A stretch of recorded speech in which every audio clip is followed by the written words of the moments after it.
Central Pitchside, brought to you by Edgecombe. In Financial Corporation, Connex Services, Texaco, Jamaica Stock Exchange, and Sunshine Snacks. Small business owners and independent contractors get affordable insurance with Sagicor Pro Shield. The time by Sagicor Life is 7 o'clock.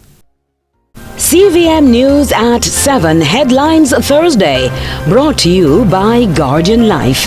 Live secure, live easy.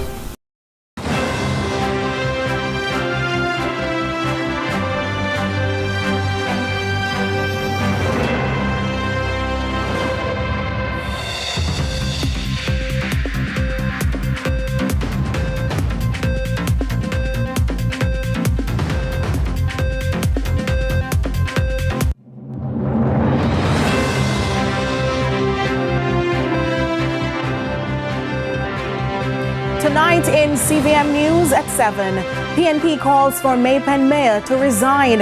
Gun attack rocks quiet Manchester community. And rising school violence, Hopewell student brutalized. Also this evening in the business report, free movement on the agenda for CARICOM. While in sports, long-awaited homecoming for Bunny Shaw.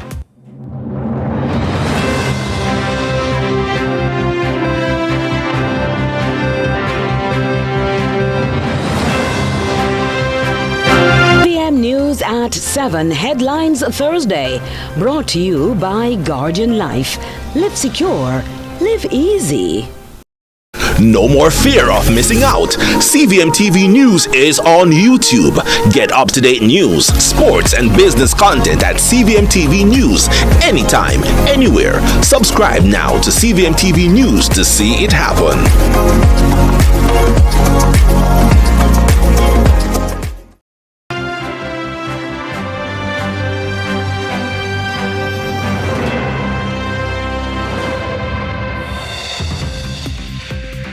From Kingston, Jamaica, this is CVM News at 7. It's Thursday, November 28, 2024. Thanks so much for joining us. I'm Nika Lewis.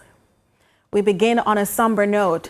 A deadly shooting in Manchester has left one man dead and others injured. More details on the latest incident and its toll on the parish as authorities continue their investigations. Here's Ramon Gordon. Detectives were still combing through a crime scene in Hibernia, Manchester early Thursday morning, following a deadly gun attack that shattered the peace of a usually quiet community. The attack, which took place around 9:30 Wednesday night, claimed the life of a 45-year-old laborer, Evan Gibson, also known as General. Gibson was gunned down in his family home by attackers who reportedly stormed the premises through a back door and opened fire indiscriminately. Gibson's cousin was shot in the legs, and the cousin's girlfriend sustained a gunshot wound to the upper body. Both remain hospitalized. Remarkably, Gibson's 90-year-old grandmother, a teenage cousin, and the child's mother, who were also in the home at the time, escaped unhurt. This latest murder has pushed Manchester's homicide toll to 47 since the start of the year, deepening concerns about the wave of violence gripping the parish. National Security Minister Horace Chang toured the parish recently after a noted uptick in crime. I'm not worried.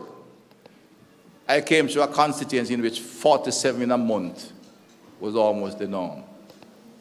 When you get to that stage, it is anarchic. I ask of you as a community, find the confidential police officer, take the numbers, keep the police informed. The police continue their investigations as the community grapples with the trauma of this devastating attack. They're also investigating a gun attack in Knockpatrick, Manchester on Friday, November 22, that left one man dead and another injured. Ramon Gordon for CVM News. Joseph Smith is a 23-year-old ex-Jamaica Defense Force soldier who literally took a deep dive that almost ended his life. His family has since prayed and struggled to help him stay alive with medical support from the Mandeville Hospital, where he remains a patient in coma. Saving his life despite the near-fatal injuries is possible, but time is running out. They're seeking help for his surgery abroad to the tune of over $200,000 US. A trip to a river with friends weeks ago took a deadly turn that left ex-soldier Joseph Smith now in a coma, in need of life-saving surgery available in the USA. We're here today because my son Joseph Smith went on a trip with his friend to Alligator Pond River to have a swim. He went diving and he went on a tree and dive off in the water. Somehow, there were some objects in the water that he was not aware of. And he licked his head on it and broke his neck. It was a little girl who took note of his floating body and alerted adults who ignored it, saying he was just floating. Later, a teenager fished him from the river and alerted adults again, most of whom simply filmed the ordeal. No one offered CPR until his cronies were alerted by the crowd and sprung into action. The CPR revived him and they rushed to the Mandeville Hospital, where he'd undergo multiple heart attacks. 5 minutes after, he had another cardiac arrest. They did the same thing and revived him. And from then, he's on life-supporting machine to sustain him, to stabilize him. He need a urgent surgery to correct the broken neck. His neck was broken. The doctor said his C6 and C7 spinal vertebrae is fractured, and it is squeezing on the nerves that preventing his feet and his hands from moving. Now unable to breathe without the life support, doctors fear his chances of survival will drop increasingly with each passing day. We are in discussion with some hospitals in America, in Miami, Jackson's hospital. They are willing to take his case, but we had a financial responsibility for the church and for the surgery. What's that responsibility like? How much money are we talking about? They give it a quotation of about 200,000 US dollars? Yes, 200,000 US dollars for the surgery. Does the family have that amount of money? No, we do not have no such funds to facilitate. This is their plea for the son who only weeks ago, before his own demise, risked his life at a beach to save a drowning man. I'm appealing to the Prime Minister of Jamaica, Mr. Andrew Holness, the Minister of Health, Mr. Tufton, and the public sector, and all well-wishing Jamaican citizens, and various foundations that are in Jamaica. I'm appealing to you, if you can come to our assistance to help save Joseph Smith's life. He is a wonderful young man. He's an ex-soldier. He is very kind and considerate, and he's very helpful. You cannot ask him to do anything and he do not find the time to help you. He's currently at the Mandeville Hospital.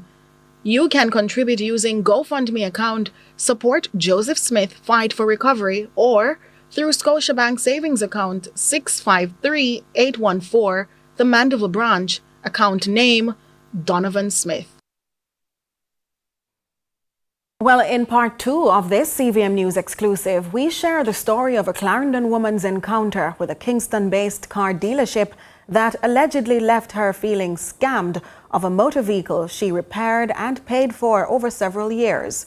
She's appealing for protection after coming public with her story, one that she was encouraged not to share. This woman, we will call Miss Tyre, maintains police left her home in July in the dead of night with a vehicle that contained millions of dollars worth of smartphones. Items she alleges would outshine the final value the dealership claimed she racked up for the crashed car she bought from them. Since then, it's been a roller coaster of events, with her allegedly being called in to settle the account at a cost of $600,000. Oddly, she says she was advised to pay to a personal account belonging allegedly to the dealer's wife, where she allegedly sent $500,000 and returned in person to pay over the remainder. Instead, she was allegedly instructed to sign a document which she said, when refused, as she demanded a receipt, the dealer allegedly told her on phone she'd not be getting back neither the vehicle nor the valuables she allegedly lost in it. Her money was also allegedly not refunded. When CVM News contacted the car dealership to query the allegations, we were met with hot rebuke by its owner, who outrightly denied the claims. He told the CVM News there was little to no truth to those claims, except that the vehicle was indeed repossessed and with her cooperation. He says he's willing to testify on behalf of the police, who he alleges did not take any phones when they seized the vehicle. As to the other claims, he insists he gave her a contract, which justifies his claim. Ms. Tyre is, however, insisting he never gave her a contract or a final receipt and has attempted to intimidate her. I am asking for help. I would like to get back the goods that was in my car, over $2 million worth of phone. I would like to get back the car because I don't owe this man. And he keeps collecting from me, and it's a never-ending story that persons have been going through with this man. And if him sell the car, because the car when him sell me was somebody else's car, if him sell the car, give me back my money. So I am appealing to the Commissioner of Police, the Prime Minister, Minister of Justice. Please, I'm asking you to help me because my life is at risk and I fear for my life. She has since filed a complaint to iProbe with plans to file a report to Indicom.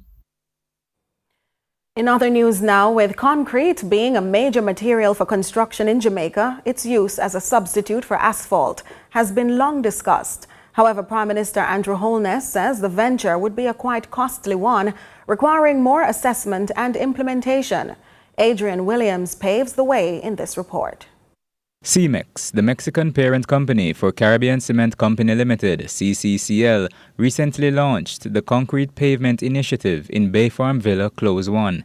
Prime Minister Andrew Holness used this opportunity to emphasize the way forward with the use of concrete road construction. Jamaica, whilst we are naturally, from a sociological point of view, societal point of view, moving towards concrete as the main form of construction, we have not adopted concrete as a solution for our road infrastructure. And the general reason for that is the cost of concrete. With the number of roads in the country, he says replacing the asphalt roads with concrete would not be economic. Holness highlights that concrete will be utilized in low-use areas such as community and parish council roads, further adding that it will be imperative to use other road solutions. I want to use this opportunity to say to the nation that as we come to grips with our road problem, our aged infrastructure problem, that it is not going to be only the application of asphalt, but we will be using other solutions as well to treat with the problem. Managing Director for CCCL, Jorge Martinez, embraces the use of this project to train residents within communities which will be involved. As part of our broader social responsibility program, we have also had the privilege of training 50 residents of this community. The skills that they have developed in basic concrete construction and health and safety practices will remain and empower communities and will remain not only for them, but also for the community that is involved. As the country grapples with what the PM deems aged infrastructure, Jamaicans await further development for reliable road infrastructure. Adrian Williams reporting for CVM News. You're watching CVM News at 7. We have more after this break.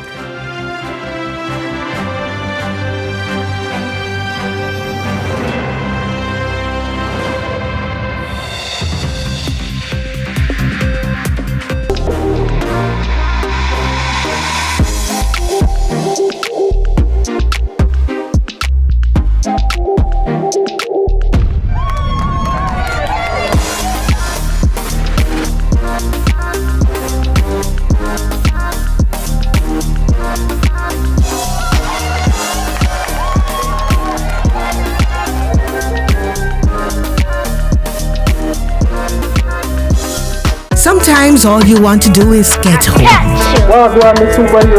To the place where you feel safe, where it's all your own. Hi, girl. Hi, Dad.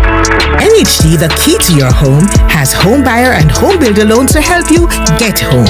And if you're planning to fix up the home you have, our home improver loans will help bring those ideas to life. With the NHD, there are more possibilities for you to get home. The NHD, the key to your home. Improving our relationship with you. The Passport Immigration and Citizenship Agency, PICA, is improving its relationship with you, our valued customer. Our new customer relationship management system will help us to better understand your needs, communicate with you, and address your issues faster. Contact us online and let us help you. The new system is a joint project of PICA and the Transformation Implementation Unit. Improving our relationship. Building a better public sector for all. 3, 2, 1! Blast off to incredible savings with Quartz! Quartz Black Friday is fully reloaded! It's bigger, it's better, and it's for one day only! Friday, November 29, from 7 a.m. to midnight. Don't miss out on some drop-in offers! Up to 75% off all small appliances, 30% off all smart TVs and sound systems, 30% off all furniture and mattresses, and 25% off all major appliances to upgrade your space! Quartz Black Friday is fully reloaded for Friday, November 29. Shop and save big from 7 a.m. to midnight at select stores. Conditions apply.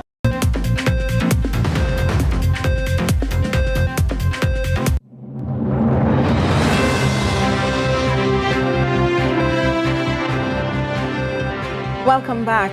Continuing the news, as Jamaica grapples with rising violence, a new concern is surfacing in schools: gang-related aggression among students. A disturbing video from the Hopewell High School in Hanover has sparked alarm over bullying and violence in classrooms. Shante McNeil has more in this developing story. As the nation grapples with an unrelenting wave of crime and violence, from mass killings to daily bloodshed, a new scourge slithers into view. It's gang violence, and this time, it's infiltrating the halls of our nation's schools. In a video that recently surfaced online, a student from Hopewell High School is seen being savagely beaten by a group of schoolmates, some masked. The harrowing footage, believed to have been recorded by another student, shows the boy being repeatedly slapped, kicked, and stepped on, all while pleading for the abuse to stop. Director of Safety and Security in the Ministry of Education, Richard Troop, has addressed the troubling incident. The individuals involved will be identified and the matter will be treated at the school level in terms of the appropriate sanctions applied. I suspect it is also a police matter. So the parent of the child might be reporting this matter to the police, and it's going to be a police investigation. It is yet another reminder of the level of violence in our school, a reflection of the violence in our homes and the violence in our communities. Troop highlighted ongoing efforts by the ministry to combat school violence, including the deployment of over 100 trained school resource officers across the island. However, he stressed that parents must play a critical role in addressing these issues. We know as a ministry we would have been calling for school resource officers to be in a particular school, physically in the school. That we have seen the Jamaica Constabulary Force responded in this way. And so again, it is not a lack of trying. Concern too that we want our parents to recognize that there must be something that you need to do differently at home too. Yes, because this level of violence is just unacceptable. Meanwhile, Linvern Wright, president of the Jamaica Association of Principals of Secondary School, is calling for a holistic, community-driven approach to address the issue. Many of the persons who are into bullying are victims of what is happening in their communities. What we have got to become more serious about are social workers really being preemptive in terms of how we get into homes, how we get into communities, using the community centers, using the schoolrooms in the evenings, getting to the community. Maybe more drives on the television to get into people's homes, in social media to get into people's homes. According to reports from a 2015 UNICEF study, 60% of Jamaican students have experienced bullying, with 30% fair in school due to victimization. The minister says they are remaining committed to completely ridding schools of these incidents. Shante McNeil, CVM News. And we are now being joined in studio by President of the National Parent Teacher Association of Jamaica, also called the NPTAJ, Mr. Stuart Jacobs, for a reaction to what appears to be an escalation in violent behaviors amongst our students. Welcome, Mr. Jacobs. Thank you for having me. Absolutely. We looked at that video just now. What was going through your mind as a parent and knowing what your members are feeling? What exactly did they send you here to reflect? We're scared. Literally scared, because we send our children out to school in a whole holistic mode as humans. We send them out to gain value, add value to themselves and to wider society, to come back to us safe and sound. And there's this fear that they might not come back home in one piece. And what is startling is that the crime, that behavior isn't downtown. No, it's not a socio-economic thing anymore. It's not a geographic thing anymore. It's throughout our society. And the statistics says it. 6 out of every 10 child is bullied in school. And a scary one is that 9 out of every 10 child in school witnesses bullying in school. And 30% of our children don't want to go to school because of that fear. Now, it impacts the social growth of the child. It impacts also the learning experience, yes. And it affects the teacher-student contact during the day, because when there's an upsurge of violence in the school, our class, that class has to stop the learning process to deal with that problem. And no human being operates properly up to their optimum under fear. And that's what is happening. And it also affects overall production, because as a parent, you're at work, working hard to put bread on the table when the child comes home, but you have that fear that the child might be hurt. And so that affects production also.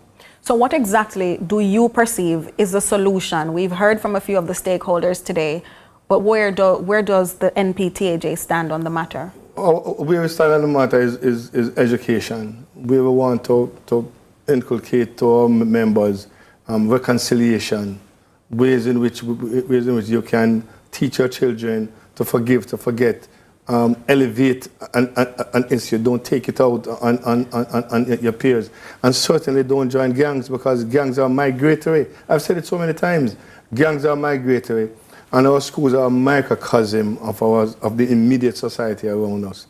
And there's this fear, and there's this continued fear that if you don't join this gang, or you don't be a part of something, then you're not normal. But I said to my parents all the time, right is right even if no one is doing it, and wrong is wrong if everybody is doing it. So it has to stop. I mean, it's easy to say you're looking at reconciliatory methods and all of that when it's not your child who is coming home with a bloodied nose or the fractured spine or whatever is damaged. What about those parents who are feeling firsthand the effects of medical bills and the repercussions of a beatdown from whether it's a gang or an individual or just deviants? The justice system is there. The law is there to protect. And if your child is threatened in any way, shape or form, report it to the authorities, have it dealt with. But when I spoke about the reconciliation, it's not with the parents, it's with the child. A lot of the bullying that takes place, other than wanting to prove a point, is that somebody steps on somebody's foot and they're not going to accept an apology. Mm-hmm. So I said to children from time to time, you step on somebody's feet, guess what? You tell them sorry. Indeed. And move on from it. And we're sorry to have to cut it here, but thank you so much, Mr. Jacobs. So stay with us for so much more after this break.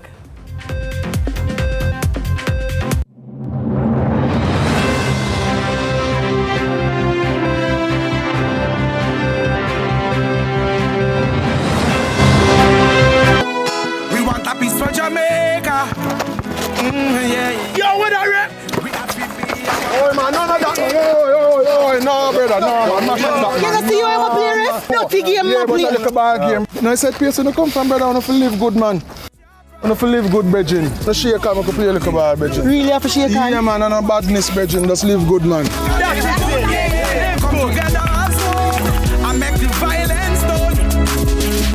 Fish farmers and all fishermen get your new way for get your license in your hand. Rotted. Johnny, your bag. Jump in the water, fisherman license tonight. Don't worry about that, man. Accidents do happen, but easy application for your fishing license from your smartphone makes things a little easier. iRefins allows you to register for any fishing license, permit, or authorization anytime, anywhere. With iRefins, you get faster processing times when you register online from any mobile device or computer. A new system, the iRefins system for fishers like me and me. And me. Ask about iRefins, the new system for fishers and fish farmers. Register today for an easier way. iRefins is a joint project of the National Fisheries Authority and the Transformation Implementation Unit. Let's take a trip to the future. Join the JPS Foundation at the Climate Action Conference and Expo on November 30 at the Chinese Benevolent Association. Hosted by CJ Sparks and Paula Ann Porter-Jones. Explore Sustainability City, meet our Power Up Energy Club Innovation Challenge finalists, and check out career options at the Career Corner. Test drive electric cars and dive into cutting-edge tech. Plus, our immersive teaching tunnel will show you how you can take action for a sustainable future. Follow us on IG and Facebook at JPS Foundation to learn more. Quartz Black Friday is fully reloaded for one day only. Friday, November 29. Shop 30% off all furniture, mattresses, and smart TVs, and 25% off all major appliances. Big savings from 7 a.m. until midnight at select stores. Conditions apply.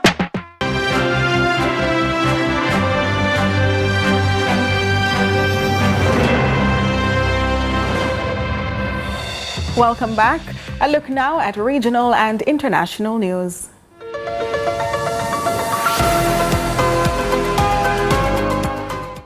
We begin with news in the region.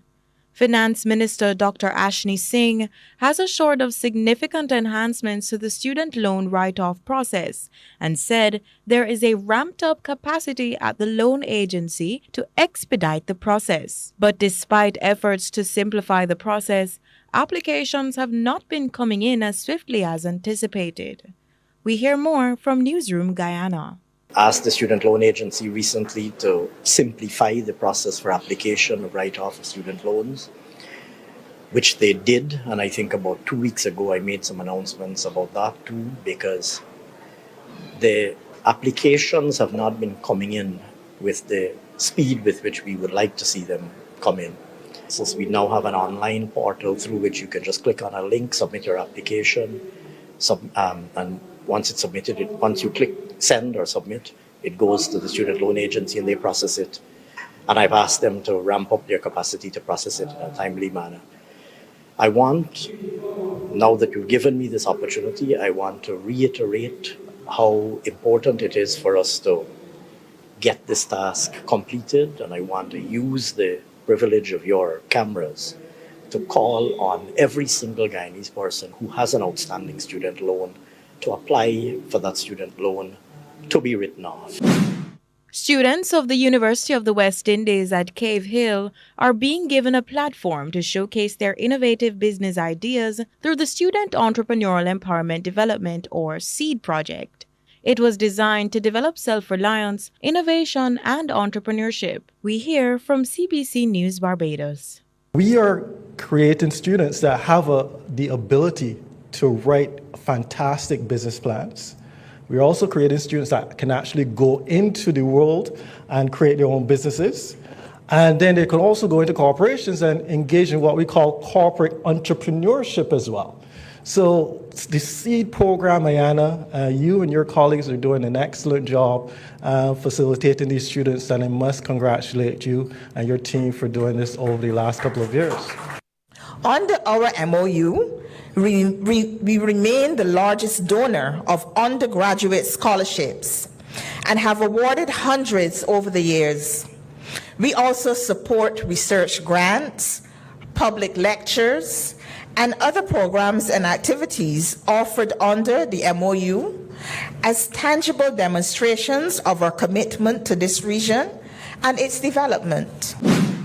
And in international news, Australia's parliament has passed a law banning children aged under 16 from using social media, one of the strictest regulations targeting the platforms in the world.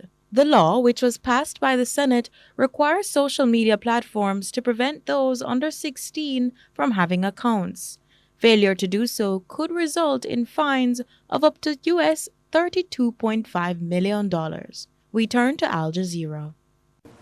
Dangerous and harmful. Social media is doing... That's how Australia's Prime Minister describes social media for users younger than 16. ...time on it. From next year, they'll be banned from accessing online platforms such as Instagram and Facebook, video sharing site TikTok and X, previously known as Twitter.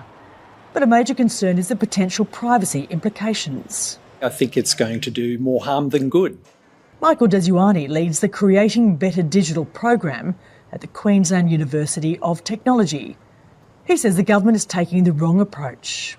Having to prove your age by handing over private documentation to a major technology company is in itself a real concern, we think. And otherwise, biometric data will have to be collected. So either using facial recognition, for instance, which would be a problem too. There's been mixed reaction from parents and children. It's not going to benefit all, but it will definitely help. I think it's all about education. As parents, we own the devices, not the students or the children. And that's it for regional and international news. I'm Courtney Lewis.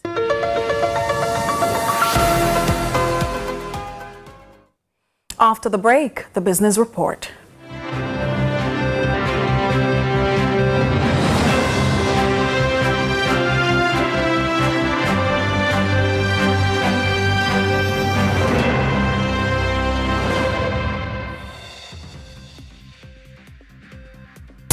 Corn chicken, now available in barbecue. KFC, it's finger-licking good. The time by KFC is 7. Improving our relationship with you. The Passport Immigration and Citizenship Agency, PICA, is improving its relationship with you, our valued customer. Our new customer relationship management system will help us to better understand your needs, communicate with you, and address your issues faster. Contact us online and let us help you. The new system is a joint project of PICA and the Transformation Implementation Unit. Improving our relationship. Building a better public sector for all. Win a barrel of things, valued at over $400,000 with Digicel. When you gift your loved ones a 7-day plan for just $1,100 in My Digicel, share one more gift, one more moment, one more smile. Digicel, better connected this Christmas. Quartz Black Friday is fully reloaded for one day only, Friday, November 29. Shop 30% off all furniture, mattresses and smart TVs and 25% off all major appliances. Big savings from 7 a.m. until midnight at select stores. Conditions apply. Trends come and go, but your jewelry lasts forever. Birthdays, engagements, anniversaries, graduation, or just because. Whatever it is, celebrate with Royal Jewelers. But we are more than just jewelry. Pick up your favorite scents and even the small appliances that's missing from your kitchen, all under one roof. Visit us at Shop 8 Tropical Plaza or Shop 3 Pavilion Mall. Royal Jewelers, timeless beauty within your reach. As we transition from iCreate Limited to Kintyre Holdings, we are embracing a future full of possibilities, where innovation meets growth and opportunities are endless. Kintyre Holdings emerges as a diversified powerhouse, driving growth across key sectors such as real estate, fintech, technology, advertising, and tourism. Kintyre Holdings isn't just rebranding. We are building a future of innovation, impact, and growth for Jamaica, the Caribbean, and beyond. Kintyre Holdings. See, believe, achieve. Visit our website, kintyre.holdings, for more information.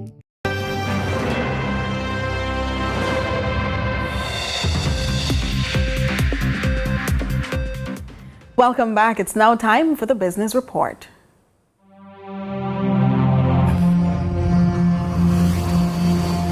Lots to share with you in the business report today. CARICOM Secretary General Dr. Carla Barnett, during her opening statements at the 59th regular meeting of the 2024 COTED at the Caribbean Secretariat, Georgetown, Guyana, urged ministers of trade to make full use of the treaty's rules and flexibilities on agenda items.